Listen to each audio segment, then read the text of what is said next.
जिस उपदेश से राम जी को राजकुमार भगवान राम बने, वो उपदेश आप सुन रहे हैं। कितना ऊंचा ग्रंथ है, इसको वाल्मीकि रामायण भी बोलते, योग वशिष्ठ महारामायण भी बोलते। राम तीर्थ ने इसी का बार बार अध्ययन किया था। ये आप भी शांत हो जाएंगे परमात्मा में, और दूसरों को भी शांति देने की क्षमता देने वाला ये सदग्रंथ है। इसको वेदांत का सिद्धांत ग्रंथ बोलते हैं। दूसरे होते प्रक्रिया ग्रंथ। ये करके फिर कब वो आचार्य बनो तब समझो, ये तो थोड़ा पढ़ो और फिर वही सिद्धांत की बात। तो बार बार योग वशिष्ठ महारामायण विचारने योग। ओम श्री सद्गुरु परमात्मने नमः। श्री वशिष्ठ जी बोले, हे राम जी, देह में आत्मबुद्धि करना महामूर्खता है, क्योंकि यह अधः ऊर्ध्व संयोग है। जो आत्मा का ऐसा संयोग न हो तो देह के नाश हुए आत्मा भी नष्ट हो जावे। हे राम जी, जिससे यह जगत भासता है उसको शून्य कैसे कहिए, और जो कहिए कि चेतन है तो भी नहीं, क्योंकि चेतन भी तब होता है जब चित्त कला फुरती है। जहाँ फुरना न हो वहाँ चेतनता कैसे रहे। जैसे जब कोई मिर्च को खाता है तब उसकी तिखाई भासती है, खाए बिना नहीं भासती। वैसे ही चैतन्य जानना भी स्पंदन कला में होता है, आत्मा में जानना भी नहीं होता। चैतन्यता से रहित चिन्मात्र अक्षय सुषुप्त रूप है। उसको जो तुर्य कहता है वह ज्ञानवान से गम्य है। हे राम जी, जो पुरुष उसमें स्थित हुआ है उसको संसार रूपी सर्प नहीं डस सकता। वह अचैत्य चिन्मात्र होता है, और जिसको आत्मा में स्थिति नहीं उसको दृश्य रूप सर्प डसता है।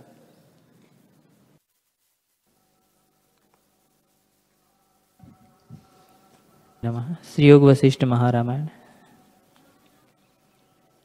वशिष्ठ जी बोले, हे राम जी, संसार का बीज अहंकार है। जब अहम भाव होता है तब संसार होता है, पर अहंकार वस्तु कुछ नहीं, भ्रम से सिद्ध हुआ है। जैसे मूर्ख बालक परछाई में पिशाच की कल्पना करता है, पर पिशाच कुछ वस्तु नहीं, उसके भ्रम से होता है, वैसे ही अहंकार कुछ वस्तु नहीं, स्वरूप के भ्रम से होता है। हे राम जी, जो वास्तव में कुछ वस्तु नहीं तो उसके त्यागने में क्या कठिनाई है। तुम में अहंकार वास्तव में नहीं है, तुम केवल शांत रूप चैतन्य मात्र हो। उसमें अहम भाव होना उपाधि है। उससे सुमेरु पर्वत आदि जगत बन जाता है, जो संवेदन रूप है। चित्त रूपी पुरुष चैतन्य के आश्रय से चेतता है और विश्व की कल्पना करता है। जैसे रस्सी के आश्रय सर्प दिखता है, वैसे ही चैतन्य के आश्रय विश्व और चित्त का उदय होता है। पर ये आत्मा से भिन्न नहीं। मैं हूँ ऐसा जो अहम भाव है, सो दुख की खान है। सब आपदाएं अहंकार से होती है। जब अहंकार नष्ट होगा तब सब दुख भी नष्ट होंगे। हे राम जी, जैसे सूर्य के आगे बादल होते हैं तो प्रकाश नहीं होता, जब बादल दूर होते हैं तब प्रकाश भासित होता है और कमल प्रफुल्लित होते हैं। वैसे ही आत्मरूपी सूर्य को अहंकार रूपी बादल का आवरण हुआ है। माया के किसी गुण से मिलकर अपने को कुछ मानने को अहंकार कहते हैं। जब अहंकार रूपी बादल नष्ट होगा तब आत्मरूपी सूर्य का प्रकाश होगा। श्री योग वशिष्ठ महारामायण। दूसरी वस्तु कुछ नहीं। नास्तिकवादी जो यह कहते हैं कि परलोक कोई नहीं, अर्थात जो कहते हैं कि आत्मसत्ता कोई नहीं, वे मूर्ख है। हे राम, जो अनुभव आत्मसत्ता न हो तो नास्तिक किससे सिद्ध हो? जिससे नास्तिकवाद भी सिद्ध होता है वही आत्मसत्ता है। जो इष्ट अनिष्ट पदार्थों में राग द्वेष करते हैं और आत्मा का नाश कहते हैं, वे महामूर्ख है। जैसे जागृत के प्रमाद से स्वप्न में इष्ट अनिष्ट में राग द्वेष होता है, जीव इष्ट को ग्रहण करता और अनिष्ट को त्यागता है। जागने पर सब अपना ही स्वरूप दिखता है और ग्रहण त्याग तथा राग द्वेष किसी पदार्थ में नहीं रहता। वैसे ही आत्मा के अज्ञान से किसी पदार्थ में राग होता है और किसी में द्वेष होता है। जब आत्मज्ञान होता है तब सब अपना ही स्वरूप दिखता है और किसी में राग द्वेष नहीं रहता। चित्त के फुरने से जगत उत्पन्न होता है और चित्त के शांत होने पर लय हो जाता है। इससे जगत मन में स्थित है और वह मन आत्मा के अज्ञान से हुआ है। जब आत्मज्ञान होता है तब मनुष्य, देवता, हाथी, नाग आदि सब स्थावर जंगम जगत आत्म रूप दिखता है और किसी में राग द्वेष नहीं रहता। नास्तिकवादी जो नास्ति कहते हैं वही अस्थि का साक्षी सिद्ध होता है। जिससे नास्ति भी सिद्ध होता है वह अस्थि आत्मपद है। उस अस्थि अनुभव के इतने नाम शास्त्रकार कहते हैं। सत आत्मा, विष्णु, शिव, चिदाकाश, ब्रह्म, अहम ब्रह्म और अस्मि। एक कहते हैं कि शून्य ही रहता है और एक कहते हैं कि अस्थि पद रहता है। हे राम, ये सब संज्ञा आत्मसत्ता की ही है। वह आत्मसत्ता अपना ही आप स्वरूप है। वही आत्मा मैं हूं। ये अंग जो मेरे साथ दिखते हैं, इनको इष्ट पदार्थों में लेपन कीजिए तथा चूर्ण करिए तो मुझे हर्ष या शोक कुछ नहीं होगा। इनके बढ़ने से मैं बढ़ता नहीं और इनके नष्ट होने से मैं नष्ट नहीं होता।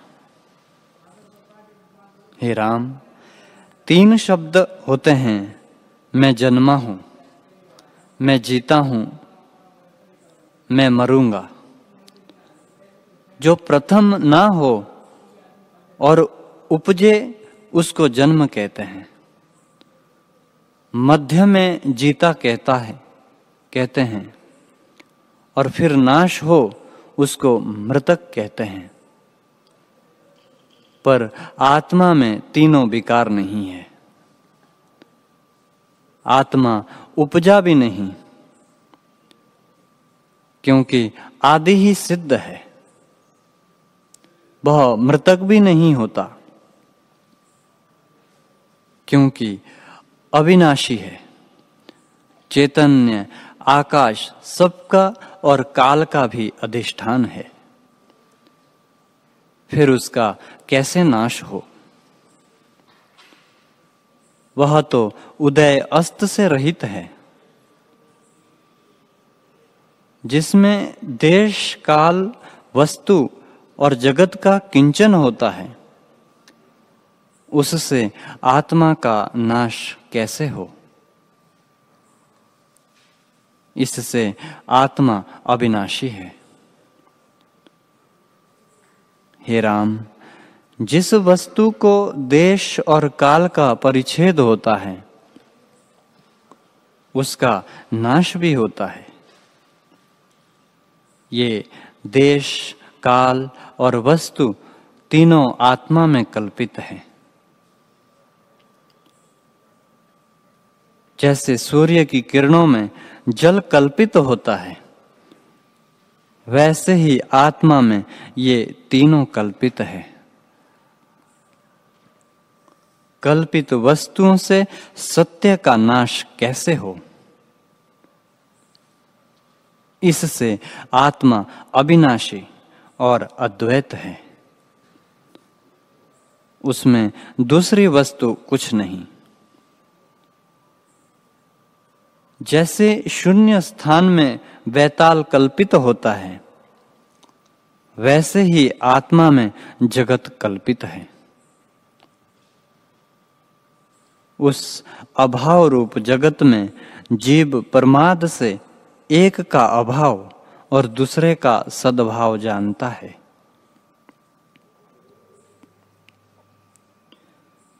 जब इस निश्चय को त्याग कर मोक्ष हो, तब शांति प्राप्त होगी। विचार करके देखिए तो इस संसार में दुख कहीं नहीं। जो मरकर फिर जन्म लेता है तो भी दुख ना होना चाहिए, क्योंकि शरीर जब वृद्ध होकर क्षीण हुआ, तब उसको त्याग कर नव तनु को ग्रहण किया, तो उत्साह हुआ होना चाहिए।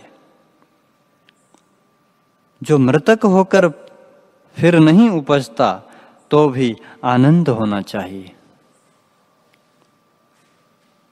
क्योंकि जब तक जीता था तब तक ताप था। एक का भाव जानता था, एक को ग्रहण करता था और एक को त्याग करता था। इससे संतप्त होता था। उनसे यदि छूटा तो बड़े आनंद की बात है।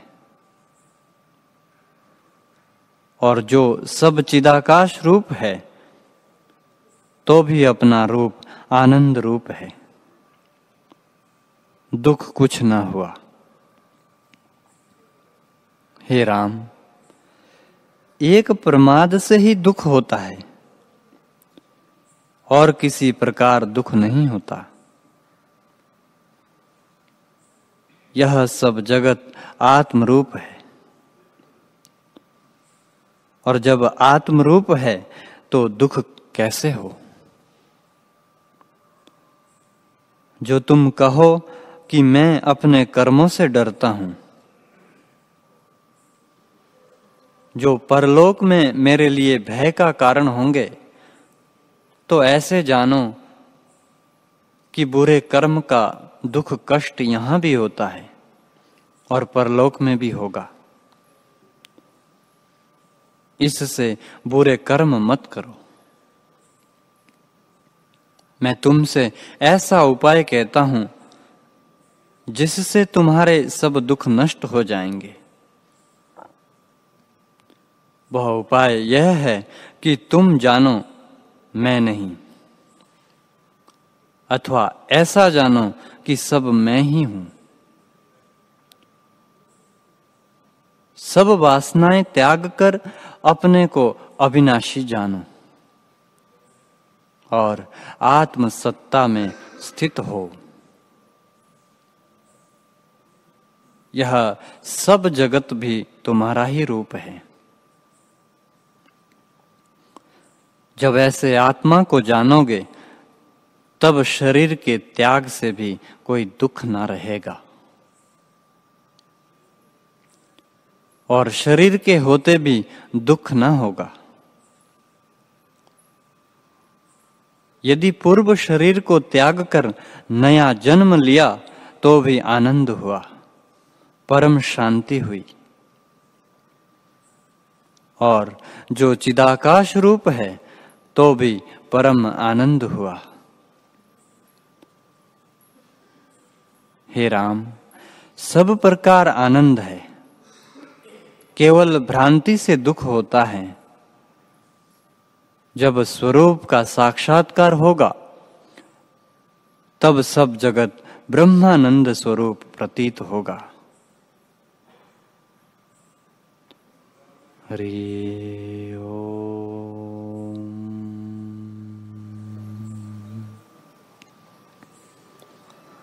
ओम सहनावतु सहना भुनक्तु सह वीर्यं करवावहै तेजस्विनामधीतमस्तु मा विद्विषावहै। ओम शांति शांति शांति। श्री सद्गुरुदेव भगवान की जय।